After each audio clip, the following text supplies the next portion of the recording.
This is a story that was never meant to be told to the distracted, the bored, or the casually curious. If you are here, something in you has already begun to stir. You see, there is a reason this title found you. This lost Egyptian chant cleanses ancestral shadows from your field.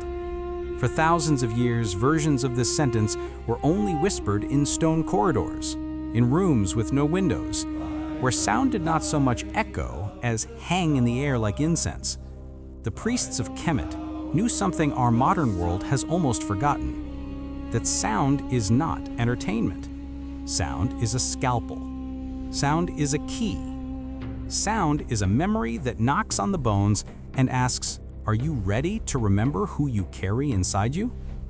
Tonight, we are not talking about music for relaxation or mantras you repeat while scrolling your phone. We are speaking of a single vibrational pattern that the ancients believed could lift the dust of old stories from your energy field. Stories you did not start, but have been replaying unconsciously. You might call them ancestral traumas, family karma, genetic memory, or simply the things that seem to haunt me for no logical reason. The Egyptians had another name: shadows on the ka, imprints on your subtle body. And there was a chant for that, a pattern of tone, breath, and intention. Not to erase your lineage, but to cleanse its static from your field, so your soul's original signal can be heard again. In this video, we are going to do something reckless, holy, and deeply simple. We will retrace the origin of this lost Egyptian chant. We will connect it with what modern science calls epigenetics, vagal tone, and coherent sound fields. And then, if you are willing, we will actually perform a version of the chant together right where you are. Not as a game, not as a trend, but as a private initiation that just happens to be happening through a screen. If you feel a part of you already resisting, this is too much, this is weird, this is probably nonsense, notice that, because the temples taught something uncomfortable. The loudest skeptic is often the shadow that fears dying. This is not for everyone. It is for the ones who feel that a story is running in them that does not match who they know they could be. The ones whose lives look fine on paper, but feel slightly off frequency. If that's you, then stay. Because in a few minutes, you will be invited to close your eyes, shape your breath, and let a very specific sound rise from your chest, a low, resonant syllable that the priests aligned with the cleansing of the ancestral line. Do it once with full presence, and your nervous system will never be exactly the same again. Not because of magic tricks, because your attention, breath, and voice will converge into a single, coherent act. Ancients called that ritual. Science calls it neuroplasticity under high emotional salience. Same mechanism, different language. As we walk this path together, I will ask you to participate, not just listen. At certain points, I'll invite you to write in the comments, "I have activated the chant. The journey has begun," or whatever your heart wants to declare. Not for the algorithm, but because word plus intention plus witnessing creates a field. When thousands of people declare the same inner movement, something in the collective grid shifts. So, find a quiet place if you can. Sit or lie down where your spine can relax.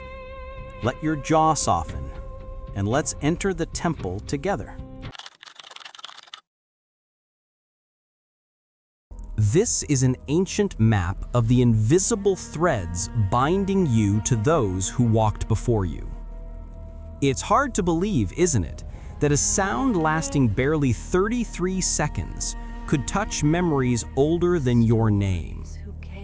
Yet anyone who has truly listened to their grandmother's voice cracking on a story she never finished knows this.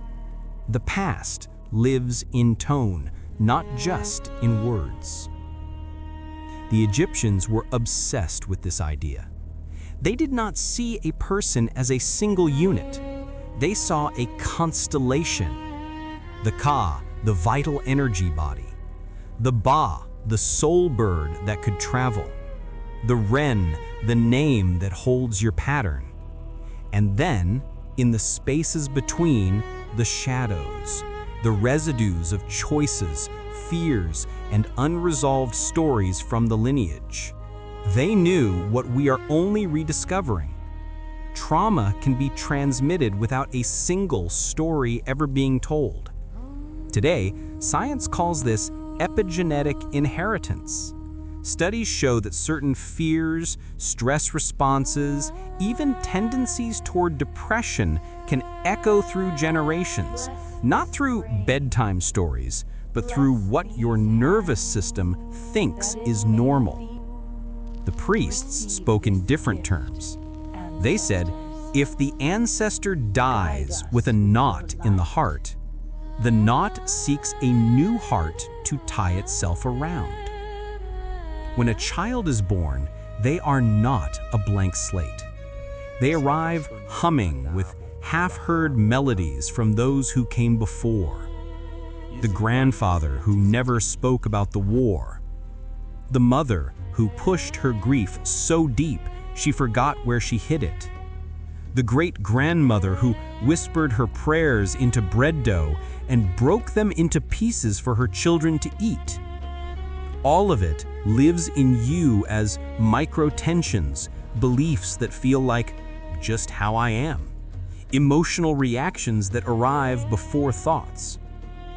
The ancients saw these as shadows on the field, not evil, not curses in the dramatic Hollywood sense, just dense, unprocessed sound stuck in the fabric of your being. And they noticed something strange. When certain tones were sung in certain spaces during certain states of mind, people began to report the same phenomena. A sense of heaviness lifting from the chest, spontaneous tears for no reason, vivid inner images of ancestors they had never met, nightmares intensifying for a few days, then suddenly clearing. One papyrus fragment describes it like this, paraphrased into modern language. We sounded the name of the river in the stone hall, and those whose hearts were bound to the sorrow of the fathers wept until the walls themselves seemed to sweat. Afterward, their dreams were clear, and they moved as if the sand under their feet had turned to water. What was happening there? From a mystical lens, the chant was calling ancient memory to the surface, washing the field like the Nile flood. From a scientific lens, the low, sustained tones stimulated the vagus nerve, shifting the body into a state where deep, stored emotional material could finally move. The stone chamber acted as a resonant amplifier, creating standing waves that literally vibrated the bones. The shared ritual gave the nervous system permission to release. Both descriptions point to the same truth. Vibration reorganizes pattern. The specific chant we are circling around was known in one lineage as Nur-Ak, a phrase whose roots echo ideas of light, river, and immortal essence. We're not interested in historical purity here, but in spirit. A sound that calls your river of light to move through the places where the lineage has become stagnant. But before we approach even a modern echo of that sound, there is a warning the old texts repeat. Do not enter the hall of cleansing because you hate your ancestors. Enter because you love your descendants. If you come to this chant to get rid of your family, to be spiritually superior, or to avoid doing the real work of feeling, the process will backfire. You might find increased resistance, intensified judgment, strange emotional volatility without insight. Why? Because the shadow loves drama but fears sincerity.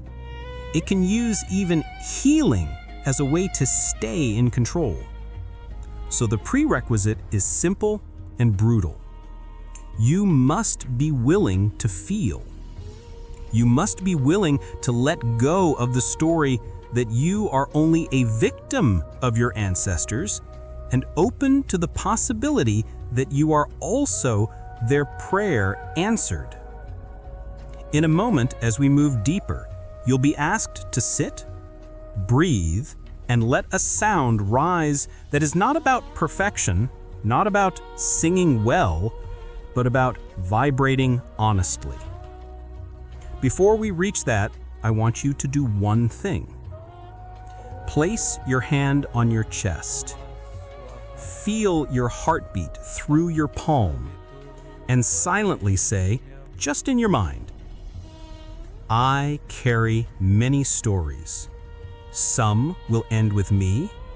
Some will be reborn through me in light. If you feel even the slightest tremor of truth in that, write in the comments. The journey has begun. Let that be your signature in the book of the living. De Decoding Shanduahai. This is where the lost Egyptian chant once carved light into stone. Anyone who has ever stood in a silent temple knows it is not a place for those who fear their own echo. Imagine walking down a narrow corridor, lit only by torches. The air is cool, almost damp, though you're in the middle of the desert. The walls are carved with gods who seem less like statues and more like presences caught mid-breath. You step into a chamber shaped like a human chest turned inside out, narrow at the top, wide at the heart level. A priest gestures for you to stand in the center. You speak a word just to test the acoustics. The sound does not bounce. It wraps around you, as if the room were swallowing and feeding it back from within your bones. The Egyptians did not randomly build in stone. They were acoustic engineers of the soul. Modern researchers who've studied sites like the King's Chamber in the Great Pyramid have found something astonishing. Certain rooms are tuned to specific frequencies. When you chant or tone at those frequencies, the sound reinforces itself, creating a powerful standing wave. In simple terms, the room sings back. The priests called these places houses of life, not because people were born there, but because dead patterns died there, and the life force underneath could finally move. They understood what we are starting to glimpse with sound therapy, binaural beats, and brainwave research. Certain frequencies can shift your brain from a stress pattern into a healing pattern. Long, low tones can activate parasympathetic dominance, allowing your body to digest old emotions. Coherent sound fields can synchronize the heart, brain, and breath. But here is what makes the chant different from a playlist. The ancient chant was not just about the note, it was about the threefold weaving. Sound, the specific vowels and consonants vibrating the skull and chest. Symbol, the image held in the mind while sounding. Story, the intention whispered into the sound, why you are doing this.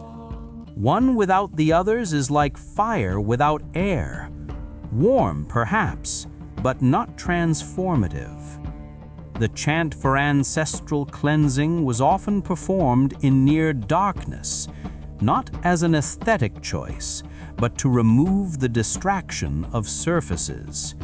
When you cannot see faces, you begin to feel fields. Let's transpose that into your current reality. You might not be standing in a stone hall, but your body is a temple of resonance. Your rib cage is a chamber. Your skull is a resonant dome. Your spine is an antenna. When you chant, your bones become the walls. Your blood becomes the river. Your nervous system becomes the scribe, rewriting the script with every vibration. Now, let's approach the chant itself. We will use a modern adaptation that carries the essence of the original pattern without pretending to be historically perfect. The syllables are N-U-R-A-A-K-H. You can think of them like this. N-U, the primordial waters, the field of all possibilities. Its sound is deep, like a hum that begins lower than your throat, in your chest or even your belly.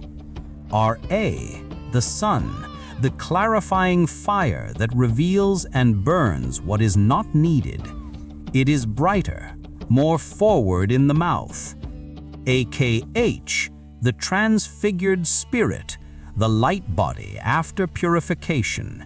It ends with a gentle exhale, as if releasing dust into light.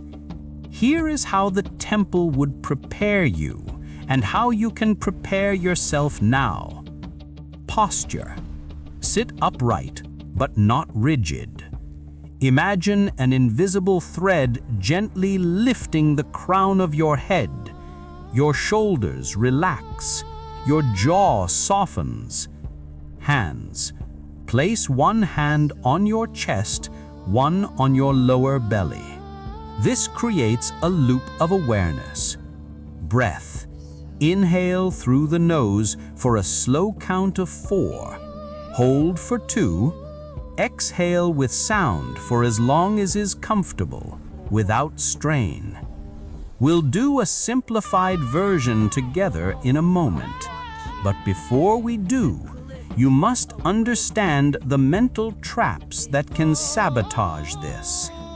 Trap 1. Performance. If you worry about sounding good, you disconnect from the field. This is not a concert. This is surgery. The only good is whether you feel honest. Trap 2. Impatience. If you chant just to get a result, you stay in the same transactional mind that created the problem. The chant responds to surrender, not demand. Trap 3. Spiritual arrogance. If you secretly believe you are above your family, more evolved, and you're doing this to escape them, the chant will amplify that separation. You may feel more isolated afterward, not less. The side effects of misuse, according to the old traditions, were not lightning bolts or curses, they were subtler.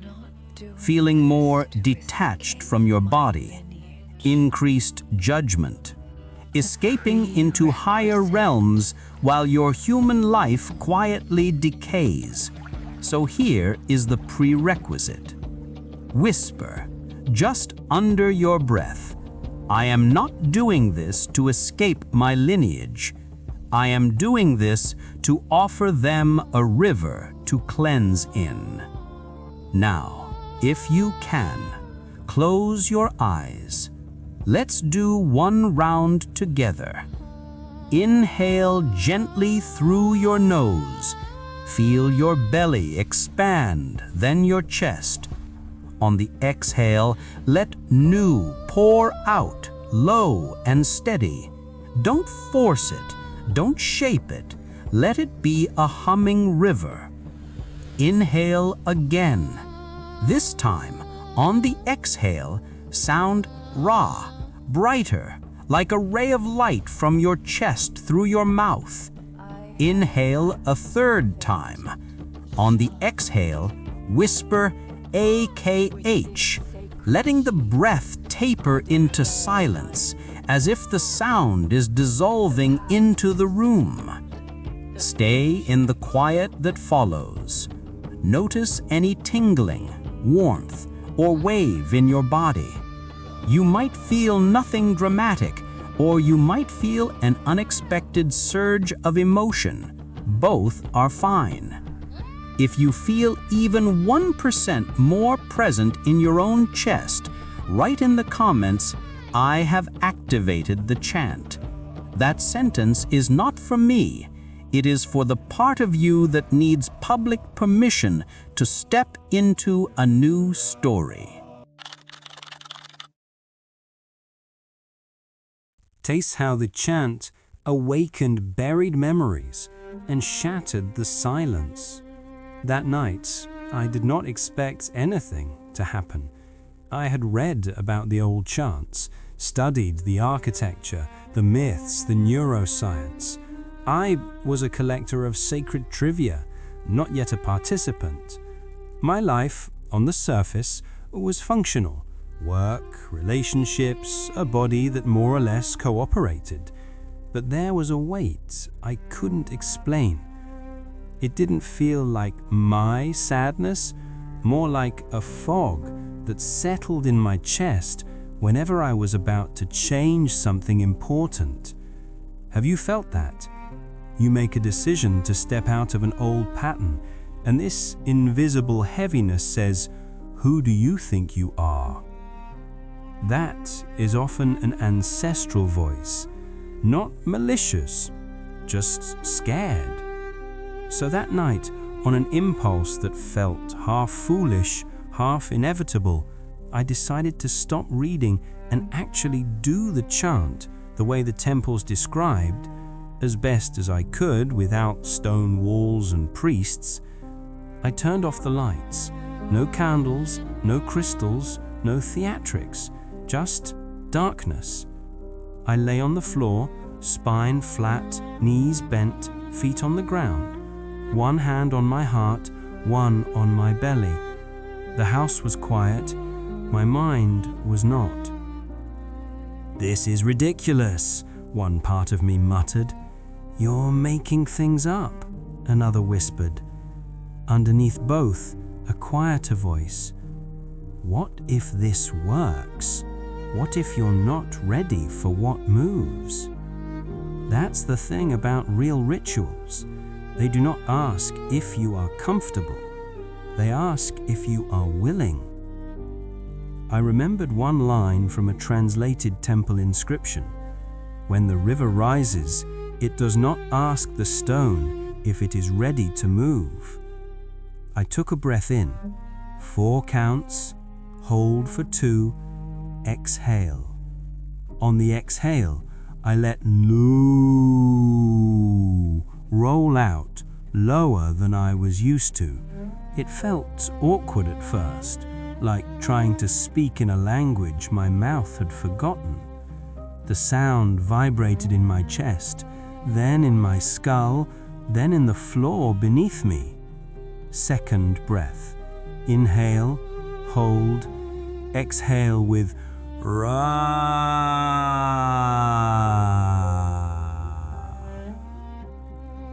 The sound came out thinner than I expected, almost strangled. My throat tightened. My jaw wanted to clench. Interesting, I thought. Why does my body resist clarity? Third breath. Inhale, hold, exhale with "ah."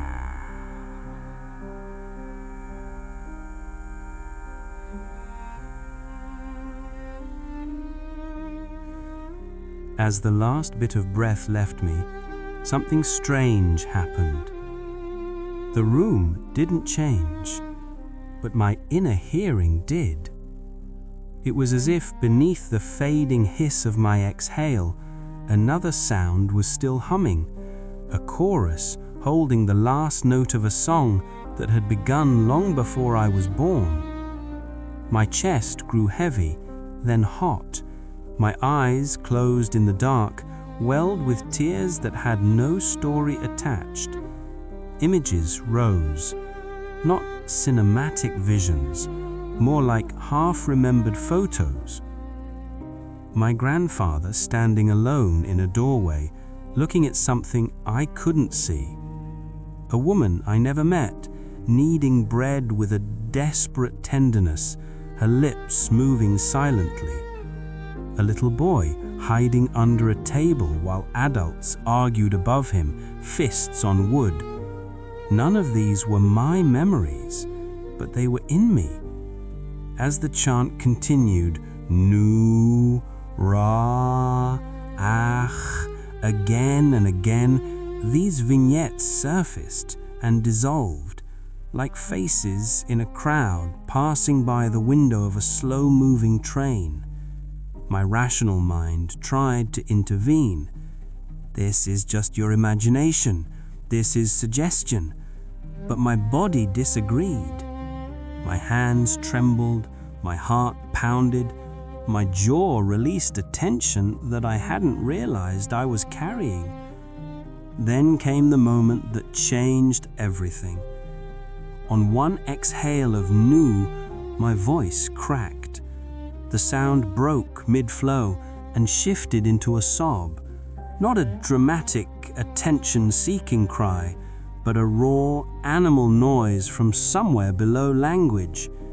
And with it came a sentence that did not feel like mine. We didn't know how to do better. It landed in my chest like a stone dropped into a lake. We didn't know how to do better. All the anger that I had been carrying toward my lineage, all the judgments, the secret spiritual superiority, met that sentence and had nowhere to go. In that moment, compassion pierced the pattern. I kept chanting softer now. Nu, Ra, Ach, Nu, Ra, Ach. Each cycle felt less like me trying to heal, more like me offering my voice as a boat for something to cross over. Was it my imagination? Was it a trauma release? Was it ancestral spirits? Honestly, the labels didn't matter. What mattered was that after about 20 minutes, the weight in my chest was different. Not gone, but loosened. The days that followed were not all bliss. I had intense dreams for 3 nights, old family homes flooding, arguments resolving in strange ways, faces from the past smiling and walking away. Old resentments resurfaced, not to trap me, but to be seen one more time before leaving. My body felt oddly tired and light at the same time, like after a deep massage. These are the side effects of real vibrational work. Things you thought you dealt with resurface, this time to be released, not replayed. People in your life might react differently to you without knowing why. Some may be drawn closer, others may feel uncomfortable. Your own mind may try to sabotage the process with thoughts like, "Nothing really happened, you're imagining this." If you experience these, remember, the chant is not a pill, it is a permission slip. You gave your system permission to let the river rise, and now it is cleaning the banks. Here is how you can hold yourself during this phase. Drink more water than usual, spend time in nature, especially actual moving water if possible. Put your bare feet on the ground, let the excess charge drain. Speak gently about your family, even when you remember their flaws. You are not obligated to excuse anything, but weaponizing your pain will re-entangle the field. And perhaps most importantly, do not turn this into a performance for others. This is your night with your lineage. If while listening to this, anything in you has stirred, tears, chills, resistance, strange calm, write in the comments, "The river has moved through me." Let that be your way of saying, "I felt something and I am honoring it." This is how the chant becomes a quiet revolution in your everyday life. Tell someone to repeat Ra 1,000 times and promise them a new car, and the ancient magicians will laugh in your face, because they knew what we forget. Power is not in quantity of repetition, it's in the quality of presence. You do not need to chant for hours every day to shift your lineage. Sometimes one fully honest, fully surrendered round of new Ra Ak can change the trajectory of your field more than a year of half-hearted affirmations. But the shift must be lived, not just felt in a single mystical moment. So what does it mean to walk as a cleansed one? It does not mean you become perfect. It does not mean you never feel anger, fear, or sorrow again. It means this. When the old pattern rises, you recognize, this is not only mine, and I have a choice now. The chant clears space. What you plant in that space is your new offering to the lineage. Here is a living pattern you can weave into your days. 1. The morning whisper. When you first wake, before your phone, before the world, sit up in bed. Put one hand on your chest, one on your belly. Inhale gently. On the exhale, whisper, barely audible, "Nu."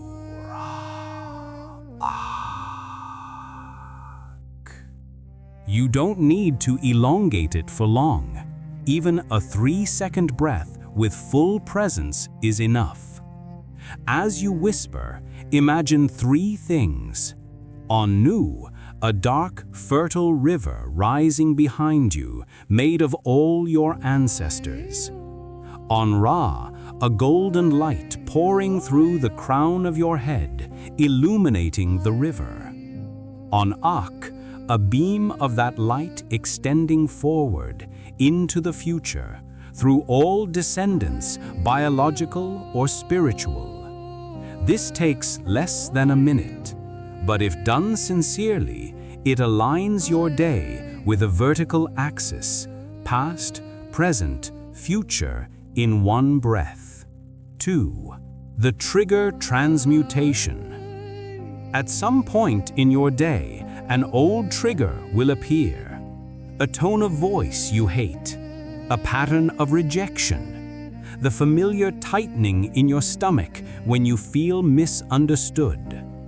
In that moment, you have a choice you did not have before. Instead of immediately acting from the trigger, pause, even for 5 seconds. Internally, without making a sound, breathe in and silently say, Nu, Ra, Ak. You are not trying to suppress your emotion. You are acknowledging its lineage. You might add internally, I feel you. I know you are older than me. I choose to respond differently. Over time, this simple pattern trains your nervous system to separate stimulus from story. This is both mystical and deeply psychological. The ancestors feel this. in whatever way we mean that, because you, the living node of the lineage, are choosing not to pass on the same knot exactly as you received it. 3. The weekly river. Once a week, choose a consistent day if you can. Give yourself 15 minutes to do the full chant. Darkened room or soft light. Comfortable posture, sitting or lying. Hands on chest and belly. Slow cycles of Nu, Ra, Ak with full breath. Before you start, speak out loud. For all that came before me, for all that will come after me, I offer this voice as a river. Then begin. Do not strain. If emotions rise, let the sound carry them. If numbness rises, let the sound wrap around it. After you're done, sit in silence for at least a minute. Notice how the room feels. Notice how you feel. You might be surprised to find that over weeks, certain habitual reactions soften. You might notice less resentment toward family stories, more clarity around which patterns are truly yours and which you can bless and lay down. A deeper sense of belonging, not to the wounds, but to the river of strength that carried your lineage to you. This is the paradox. Cleansing ancestral shadows does not cut you off from your ancestors. It allows you to finally receive their gifts without their ghosts. Now, one more thing. You are not meant to walk this path alone. In the temples, even when a person entered the hall of cleansing alone, there were always others, behind walls, in adjoining chambers, chanting, holding the field. We recreate that here, across screens, across time zones, through a strange but potent modern temple called the comment section and the subscribe button. When you like this video, subscribe to this channel, share it with someone who just came to mind while you were listening, and comment something like, "I have activated the chant, the journey has begun," or your own affirmation. You are not just supporting content, you are joining a circle. Every interaction is a small vibrational act, a heartbeat saying, "Yes, I am here too." A lantern lit in the long corridor of time. The more of us who remember and practice these simple, radical acts of sound and presence, the stronger the field of resonance becomes. The easier it becomes for the next person, maybe your child or a stranger across the world, to feel their own weight lift and say, "This stops with me, and something new begins with me." If this journey has touched something real in you, take a breath with me now. Inhale.